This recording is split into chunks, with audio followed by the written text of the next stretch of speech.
So we have to start over? No, we'll okay. start with the questions. Okay, cool. Okay, so our first question in focus group is, why did you decide to be a communications major? I decided to be a communications major because my dad works within communications, and so I've seen kind of like what he's done over the years, and I'm a pretty social person, so I knew I needed to talk in whatever field I was going into, so. So you always kind of knew that Yeah. you wanted to do it? Okay. Yep. I had no idea until last year. Christine Tracy and Heidi Meyer cornered me, and they were like, "You need to do communications," and I was like, "Why?" And they were like, "Just try it," and so I tried it, and I loved it, and I guess someone else influenced me to do it. Well, my first major failed. So. And actually, Plan B, communication. actually, that was communications was plan A, and then I fell in love with my other major, but then I realized that my heart wasn't as truly in it as I thought it was going to be, so I flipped back. My other major was sign language, and it's one of those majors that you can't just half-ass, essentially. You have to completely be in it, or you'll fail at it.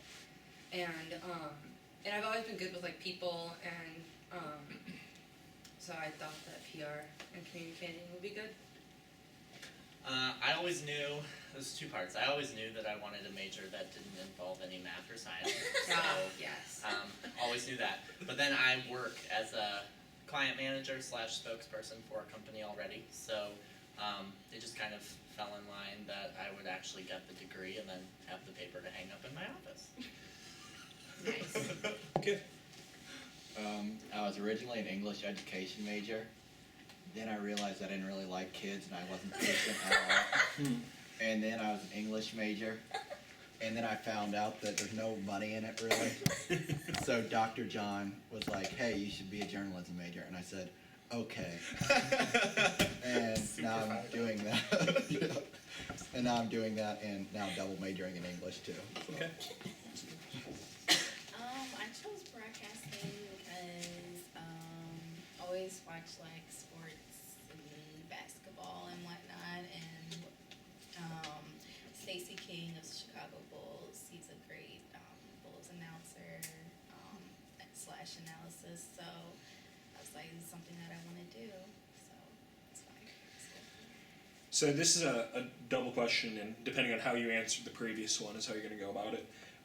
So it's either, why did you choose communications at QU, or did you choose QU because of communications?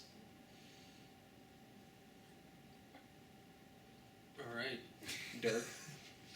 Well, I didn't come to QU declared as communications. I actually came declared as a business major, just because I had met some of the business professors on a couple of my visits here, and I really liked them. So I came in going into business, and I took a semester here and realized that I wasn't really all about the business stuff, and so then I kind of went back to communications, which is what I thought about doing, but it wasn't, I guess I didn't really know communications-wise what QU had to offer going into it, so that's why I kind of chose business, because they made business a very well-known thing for QU. Okay. I think you kind of explained it with your That's what I last was question. thinking. Okay. Yeah, I came in as a sign language major, and but I was minoring in communications in a way. So when I figured out that this wasn't going to work out, they were just like, "Oh, we'll just make your minor your major." I was like, "Nice." Okay. I wasn't, I don't want to phrase this. I already had a job here and lived across the street, so it just made sense to finish my degree here instead of going to Western, because I'm a transfer from John Woods. So Location? Yeah. Okay. My last thing mostly covered it, but I mainly came to QU since I had scholarships. I don't know if I would do the same thing. Okay. Having scholarship, but Right. Yeah, same thing, grants and scholarships. Okay. So, how did you find out about QU? And we'll start at this end. And Good. I'm glad I don't have to start with everything. I found out about QU. My sister's ex-best friend actually used to go here, so Okay. that's kind of how I found out. Okay. well, I live in Ursa, which is outside of Quincy, and I wasn't really thinking about QU. And then Abby Wayman came to my school often and hassled me often. I think she did the same to me. Yeah, so